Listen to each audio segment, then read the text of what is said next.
Hello students, before we have started lesson number 11 more about the internet.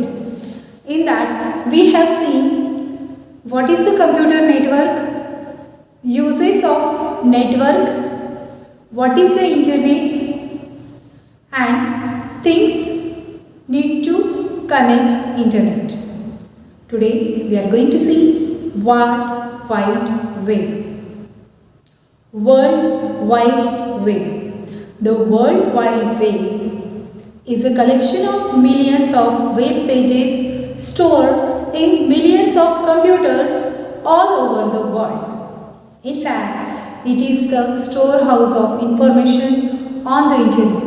You can get information on different topics from different websites, which are nothing but locations on the internet.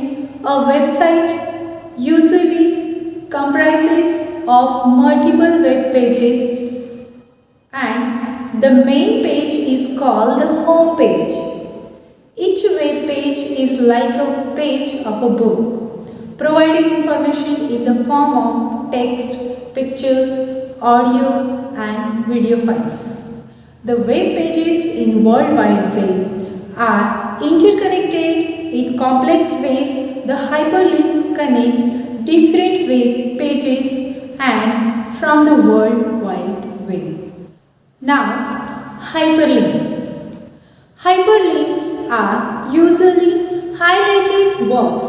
They are usually underlined or highlighted in a different color to indicate that they are special words. When you point your mouse on a hyperlink, it changes from an arrow to hand. When you click on a hyperlink, it magically transports you to another web page which may belong to a different site. Information on the word that was clicked. Hyperlink. In computing, a hyperlink or simply a link is a reference to data that the user can follow by clicking or tapping.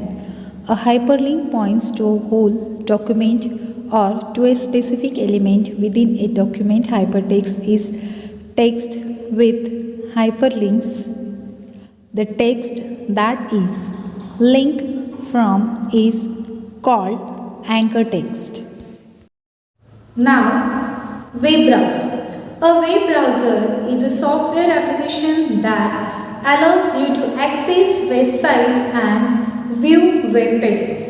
Once you are connected to the net, Microsoft Internet Explorer and Mozilla Firefox are the two most commonly used web browsers.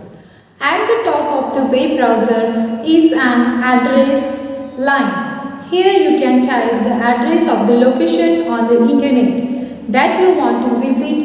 For example, to access the National Geographic site, you can type http www.nationalgeographic.com. The first part of the address http specifies the protocol which the computer will use to get information from this site. The protocol is called the Hypertext Transfer Protocol. The second part, www, stands for World Wide Web. This is followed by the name of the site. Now, bookmarking a web page. You can bookmark pages that interest you, just as you would do in a book. Bookmarking helps you to look up those pages easily without having to search for them all over again. Various steps are there to search bookmark. Let's see. First, click on your favorite menu on the menu bar and select the Add to Favorites menu option. In the dialog box that appears, give a name and location for the bookmark. Now, search engines. What would you do if you want to visit a place whose exact address you don't know? You would probably look for its location on a map. Similarly, on the internet, when you are looking for a site whose address you don't know, You can search for it using a search engine. A search engine is a software program that searches the World Wide Web for web pages that contain the keywords or phrases that you have specified in the search. It then lists all the web pages it has found containing the matching words. Some of the common search engines are Google, Yahoo and Reddit. Now, emails. One can send attachments, graphics or audio, video clips along with messages. There are many email service providers. Some of these are Gmail, Yahoo, Rediffmail and MSN. Email refers to an electronic mail sent from one computer to another through the internet. Just as you send and receive letters via the Indian Postal Service, you can use email applications to send and receive electronic mail on a computer network. Email has several advantages. It is inexpensive compared to phone calls and much faster than ordinary mail. The internet provides email service as a means of communication to send and receive messages. It is one of the most popular method of communication.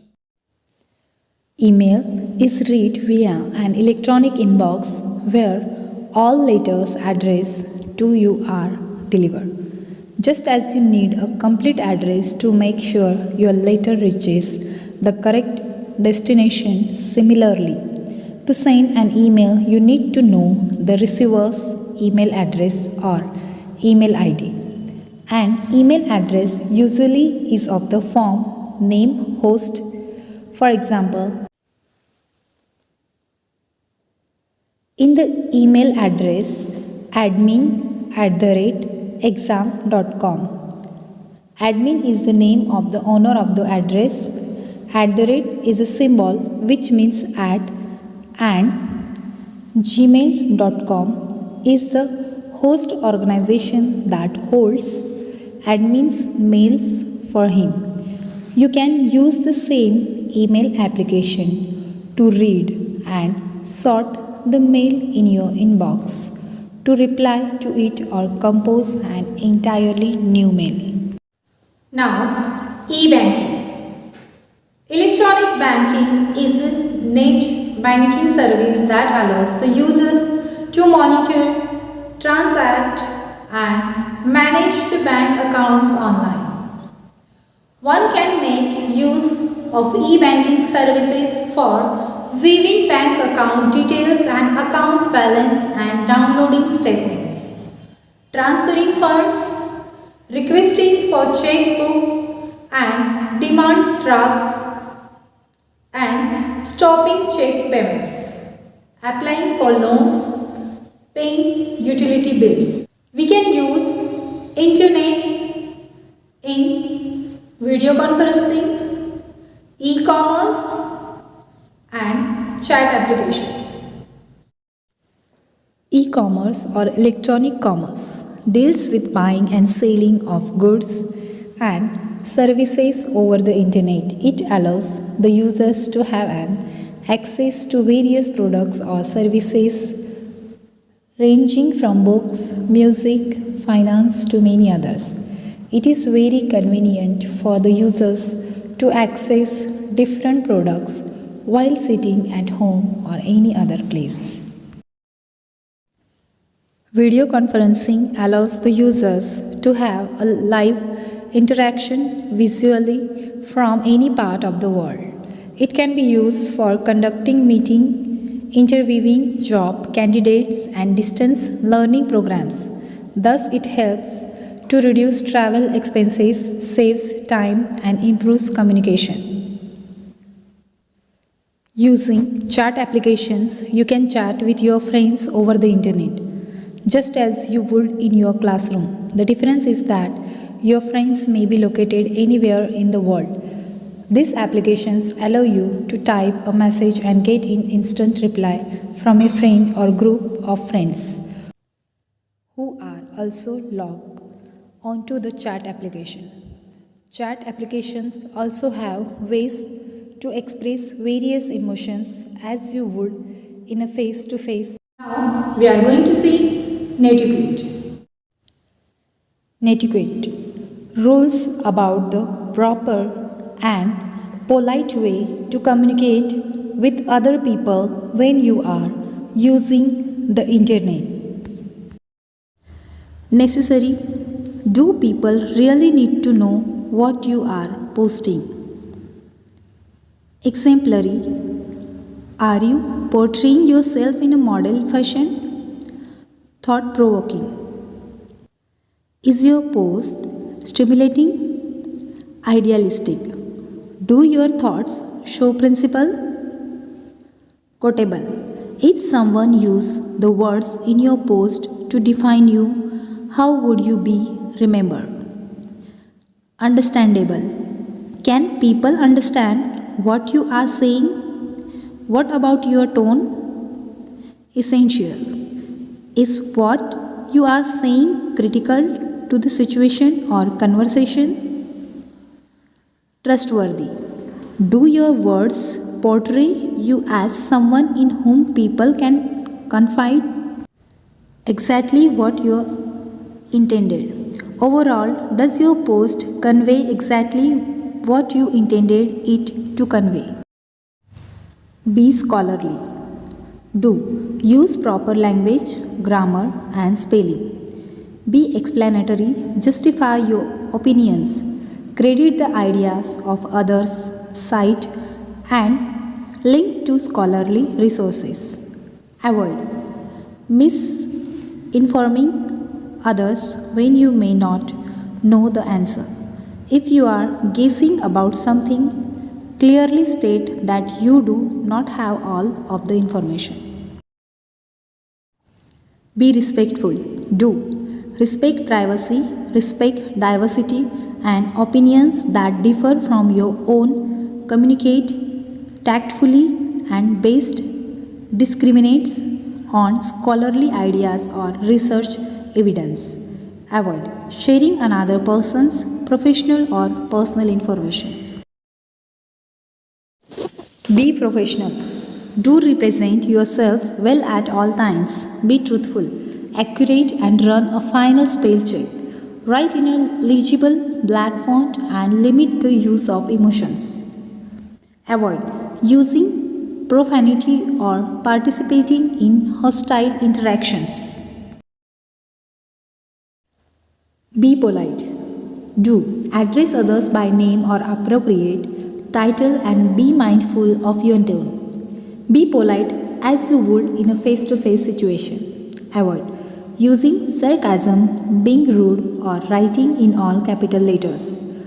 Written words can be easily misinterpreted as they lack facial expression, body language, and tone of voice. Never ever reveal your address, phone numbers, of any other personal information to a stranger in a chat room. There is a chance that he or she may not be the person he or she is claiming to be. Never agree to meet an online friend alone. If you have to meet a person, take an adult with you and arrange to meet at a public place like park or mall. No, yelling or typing in capitals. Creating memes, music, distracting sounds, swearing or singling, hats, holds up, offensive graphics words, and which we have to do. Be kind with words, be present, not distracting, be in appropriate attire, be a leader, not sarcastic, be polite and wait your turn, be present and look into camera when speaking. Today we have seen World Wide Web, hyperlink, web browsers, uses of internet, and rules of internet. Okay, thank you. Have a nice day.